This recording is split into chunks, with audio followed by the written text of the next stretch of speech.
जब कुछ नहीं था तब ओम था, जब कुछ नहीं होगा तब भी ओम ही होगा, क्योंकि ओम ही परम ब्रह्म है। तुम अपनी पहली परीक्षा में सफल हुए गरुड़। तो शनिदेव हमारी प्रार्थना स्वीकार कर ले और उनका कोई प्रभाव हमारे परिवार पे ना पड़े। दूसरी परीक्षा और अधिक कठिन है गरुड़। संन्यास श्रेष्ठ है या गृहस्थ जीवन? मेरी दृष्टि में गृहस्थ जीवन अधिक श्रेष्ठ है देव।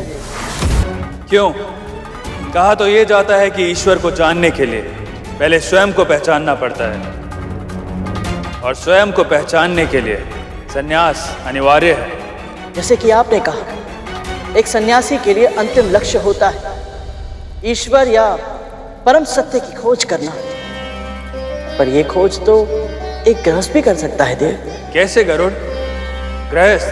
गृहस्थी के बंधन में बंधा होता है, उसे अपने साथी की और अपने बच्चों की चिंता होती है, परंतु सत्य की खोज तो वो कर सकता है जो स्वतंत्र हो। किसी की चिंता करना बंधन नहीं, प्रेम होता है देव। क्षमा करे देव, यदि प्रेम निस्वार्थ भाव से किया जाए तो बंधन नहीं होता। ऐसा मानने के लिए तुम स्वतंत्र हो गरुड़, पर इसको सिद्ध करने के लिए कोई उदाहरण दे सकते हो? अपने पिता सूर्यदेव का प्रेम देखिए शनिदेव। चाहे फूल हो या कांटे, सूर्यदेव समान रूप से सभी को अपनी धूप, अपनी ऊर्जा देते हैं ताकि संसार को जीवन शक्ति मिल सके। पवन देव बिना किसी भेदभाव के सभी को वायु देते हैं। बादल वर्षा और चंद्रदेव शीतलता देते हैं। संपूर्ण प्रकृति हर क्षण अपने उदाहरण से हमें यही संदेश देती है कि प्रेम निस्वार्थ होना चाहिए, जैसे ये सब करते हैं। ऐसा गृहस्थ सहज प्रयास से ही परम सत्य अर्थात ईश्वर को पा लेता है। एक सन्यासी भी तपस्या करके ईश्वर को पा लेता है, तो गृहस्थ सर्वश्रेष्ठ कैसे हुआ? जब एक सन्यासी ईश्वर को ढूंढने के लिए धर्म के मार्ग पर चलता है तो वो अकेला रहता है,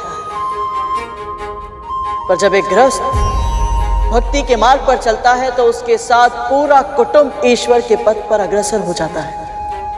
सन्यासी का ज्ञान बस उसी तक सीमित रहता है, और जो ज्ञान गृहस्थ अर्जित करता है उसे अपने परिवार के साथ, पास पड़ोसियों के साथ, संबंधियों के साथ बांटता है।